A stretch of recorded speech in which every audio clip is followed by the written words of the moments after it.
मेरे गांव से 1 किलोमीटर दूर एक बड़ा सा पीपल का पेड़ है। वह एक विशाल पेड़ है जिसकी शाखाएं लंबी लंबी और ऊपर से नीचे की ओर आकर ऊपर की ओर मुड़ी हुई मोर के आकार की है। वह पेड़ देखने में बहुत भयानक है। मैं और मेरे दोस्त उस पीपल के पेड़ पर खेलने जाया करते थे। उस पेड़ की शाखाओं पर हम झूले की तरह झूला करते थे। उस पेड़ की छाया इतनी घनी थी कि सारे पंछी उसी पे बैठा करते थे और हम लोग गर्मियों में उस पर जाके झूलते थे। बड़ा मज़ा आता था। वैसे उस पेड़ के बारे में लोग कहा करते थे कि उस पेड़ पर भूत रहते हैं, पर हम बच्चे कहाँ किसी की मानते थे। बस रोज़ खेलने को चल दिया करते थे। एक बार की बात है, दोपहर का समय था। हम 3 दोस्तों ने, मैं और मेरे 2 दोस्त, उस दिन जल्दी चले गए। 12 बजे का समय था। हम लोग वहाँ पहुँच गए और हम लोगों ने प्लान बनाया कि हम लोग ऊंचाई पर जाके छिप जाते हैं और वो लोग आएंगे तो हम लोग उन्हें भूत बनकर डराएंगे। और हमने अपने अपने पैंट में कुछ पत्थर भर के ऊपर चढ़ गए। दोस्तों, एक बात और बता दो कि उस पेड़ से 2 खेत दूर एक कुआं था जिस पर कोई रहता नहीं था, बस एक रस्सी और बाल्टी के सिवाय।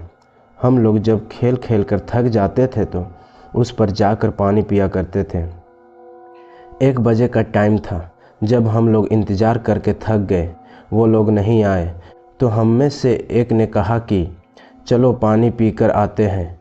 तो मैंने उनसे कहा कि मुझे प्यास नहीं लगी है, तुम लोग चले जाओ। दोस्तों, वो लोग उतरकर पानी पीने चले गए। दोपहर का समय था। सूर्य अपनी फुल तपन पर था। ज़ोर ज़ोर से लू चल रही थी और हवा के गोल गोल झुंड बनकर धूल उड़ाते हुए आ जा रहे थे। आप लोग जानते होंगे, गांव में इन हवा को गोलाकार को दंदूरा कहते हैं। एक ऐसा ही हवा का गोला मैंने पीपल की ओर आते हुए देखा। बड़ी धूल उड़ाते हुए वो आया और पीपल के सारे पत्ते आवाज़ करने लगे, खर खर, और कुछ टूट के गिरने लगे। धूल की वजह से तो मेरी आंखें बंद हो गई। सारे पंछी उड़ गए।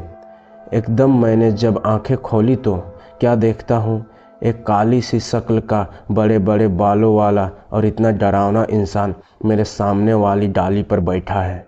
एकदम मेरे डर के मारे हाथ छूट गए और मैं नीचे जा गिरा। नीचे गिरते ही मैं बेहोश हो गया। जब मेरी आंखें खुली तो देखा कि मेरे दोस्त पानी पीकर लौट आए हैं। मुझे उठाकर उन्होंने मुझे बिठाया। नीचे पीपल के पत्ते काफ़ी इकट्ठे हुए थे, इसलिए मेरे ज़्यादा चोट नहीं आई। बस मेरे पैर से थोड़ा सा खून निकल रहा था। जब मेरे दोस्त ने पूछा कि क्या हुआ, तो मैंने उन्हें बताया कि अभी इस पेड़ पर मैंने भूत देखा है। सारे दोस्त समझ रहे थे कि अजय हमें डराने की कोशिश कर रहा है। उन्होंने कहा, लगता है तुझे प्यास लगी है और तू ऊपर से इसलिए गिर गया है।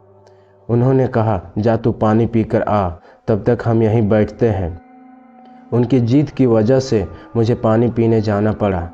मैं वैसे भी डरा हुआ था और मेरे हाथ पैर कांप रहे थे। मैं मन ही मन मैं सोच रहा था कि बस आज मैं यहाँ से निकल जाऊँ, कल से मैं यहाँ नहीं आऊँगा। मैंने बाल्टी उठाई और कुएं में डाल दी। जैसे ही कुएं में बाल्टी पहुँची, एकदम से आवाज़ आई और वो आवाज़ ऐसे लग रही थी जैसे कोई पानी में बार बार कूद रहा हो। मैं और डर गया, जबकि रस्सी मैंने आराम से पकड़ रखी थी। तो यह आवाज़ कैसी? मैंने कुएं में जाकर देखा। कुएं के पानी में मुझे वही चेहरा नज़र आया। एकदम से मैं पीछे हटा। मुझसे कोई पीछे ऐसे टकराया कि मेरे तो होश उड़ गए और डर के मारे मेरे हाथ से रस्सी कुएं में जा गिरी। मैंने जैसे ही पीछे देखा, वही भयानक शक्ल वाला आदमी खड़ा था। मेरी तो आवाज़ बंद हो गई। उसके बड़े बड़े दांत, लंबे लंबे बाल, दांत तो ऐसे जैसे कि साले ने कभी ज़िंदगी में मंजन भी नहीं किया हो। उसकी खाल जली हुई सी, जैसे कि कोई जला हुआ इंसान। इतना डरावना लग रहा था कि मैं तो बस मेरी आंखें खुली थी, बस शरीर में कोई जान नहीं थी। बस मैं बेहोश होकर गिर पड़ा। मेरे दोस्त सोच रहे थे कि यह अब तक क्यों नहीं आया। 5 मिनट बाद जब मेरी आंखें खुली तो मैंने देखा कि मैं पीपल के पेड़ के नीचे पहुंचा हूं। तो मैं और डर गया कि मैं यहाँ कैसे आ गया। दोस्त मुझे उठा कर लाए थे। जैसे ही मैं खड़ा हुआ देखा तो मेरे दोस्त खड़े हुए थे और कह रहे थे, लगता है तेरी तबीयत ठीक नहीं है, तुझे पहले बताना चाहिए था, हम पानी ले आते, कहीं तू कुएं में गिर जाता तो हमारे घर वाले तो हमें भी जान से मार देते। मैंने उन्हें बताया कि मेरी तबीयत खराब नहीं है, मैंने सचमुच को भूत देखा है। उन लोगों को विश्वास नहीं हो रहा था कि अजय जो कि कभी भी भूत के बारे में बोलते थे तो वो कहता था कि भूत नहीं होते, मगर इसे आज हो क्या गया है जो हर बात पे भूत भूत लगाए हुआ है। भाइयों, अब तक 2 बज चुके थे, हमारे दोस्तों का आने का समय हो गया था। मेरे दोस्त ने कहा, चलो अब ऊपर चढ़ जाते हैं और उन लोगों को डराते हैं। मुझे डर तो लग रहा था, पर मैं दोस्तों के साथ ज़्यादा ऊपर नहीं, बस थोड़ी ऊंचाई पर जाके बैठ गया। जब वो लोग आए तो हमने पत्थर फेंकने चालू किए और तब तक हुआ क्या, ज़ोर से एक हवा का झोंका आया और सारे पीपल को उसने झकझोर दिया। हम लोगों को लगा जैसे कि कोई झकझोर के उखाड़ने की कोशिश कर रहा हो। मेरे दोस्तों ने समझा कि भूत है इस पेड़ पर और वो सारे लोग डर कर भाग गए और हम बड़े ही खुश हुए कि आज तो इन्हें हमने डरा ही दिया।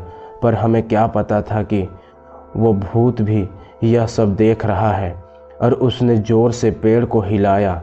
जैसे ही मेरे दोस्तों ने यह सब देखा, जल्दी जल्दी उतरने लगे।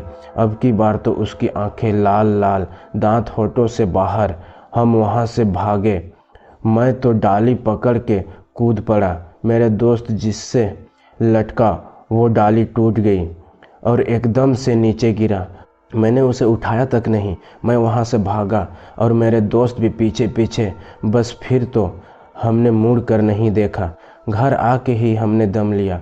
हमने देखा कि हमारा दोस्त नीरज नहीं दिख रहा है, तो हमने उसे उधर से लेट आते हुए देखा। वो आराम आराम से आ रहा था। उसकी आंखें लाल, हाव भाव बदले हुए नज़र आ रहे थे। हमने उनसे पूछा कि नीरज क्या हुआ, तो उसने कुछ नहीं कहा, बस हमारी तरफ ऐसे ही नज़रों से वह देखकर चला गया और जाकर सीधे अपनी चबूतरे पर जाकर बैठ गया। उसके हाव भाव बदले, आवाज़ भारी सी हो गई थी। जब घर के सब लोगों ने उसे देखा और कहा कहाँ गए थे, तब मेरे दोस्त सुरेश ने सारी बात बता दी। तब हमारे चाचा जी ने कहा, मैं हमेशा मना करता रहता हूँ इन लोगों को कि पीपल के पास मत जाया करो, पर यह लोग मानते ही नहीं। अब देखो इसका क्या हाल हुआ। अब जाकर भगत जी को बुला के ले आओ। हमारे गांव में एक बाबा है, सिया राम, जो हनुमान के मंदिर में रहते हैं और पूजा करते हैं। वो तंत्र मंत्र इन चीज़ों में माहिर हैं, इसलिए उन्हें लोग भगत जी के नाम से बुलाते हैं।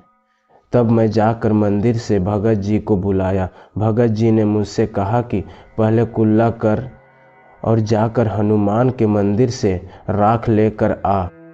तब मैंने राख ली। तब तक भगत जी ने कुल्ला करके अपना कमंडल, साधुओं के पास जो पानी पीने के लिए होता है, उठाया और चल दिए और मैं उनके पीछे पीछे चल दिया। भगत जी वहाँ पहुँचे और पहुँचते ही सब समझ गए और कहा, भाई तुम यहाँ क्या लेने आए हो। वो चुप रहा, कुछ बोला नहीं। तब भगत जी समझ गए कि तू ऐसे नहीं बताएगा। तब भगत जी ने धरती की पैर छूकर बैठकर मुझसे राख मांगी। मैंने उनको राख दे दी। तब उन्होंने कुछ मंत्र बोलकर उस राख को उसके ऊपर फेंक दिया और कुछ कमंडल से जल के छींटे मारे और उसका कान पकड़ के बोले, बता तूने इस लड़के को क्यों पकड़ रखा है और कौन है तू और कहाँ से आया है। तब उसने बताया कि मैं पास के पीपल के पेड़ पर रहने वाला भूत हूँ। यह लोग मुझे दोपहर के समय सोने नहीं देते थे, इसलिए मैंने उनको डराया और इसको पकड़ लिया। भगत जी बोले, तू पीपल को छोड़ और कहीं दूर जंगल में चला जा, और वो पीपल बच्चों के खेलने के लिए है। पर मैं कहाँ जाऊँगा। तब भगत जी ने कहा कि तू ऐसे ही चला जाएगा या फिर निकालूं अपना ब्रज। और भगत जी की आंखें लाल हो गई। तब भूत ने कहा, आप मेरा कान छोड़ोगे तभी तो मैं जाऊंगा। देख कितना अच्छा बच्चा है, इतना जल्दी समझ गया। एकदम नीरज हिला और वो नॉर्मल हो गया, जैसे कि अभी सोकर जगा है। तब भगत जी ने कहा, जाओ, अब पीपल वाला भूत भाग चुका है, अब तुम कभी भी जाकर उस पेड़ पर खेल सकते हो। हाँ दोस्तों, एक बात बताना मैं भूल गया।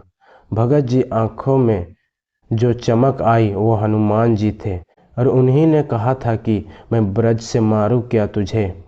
अगर कहानी अच्छी लगी है दोस्तों तो वीडियो को लाइक, कमेंट एंड चैनल को सब्सक्राइब करके हमें सपोर्ट जरूर करें, ताकि हम आपके लिए ऐसे ही नई नई कहानियाँ लाते रहें।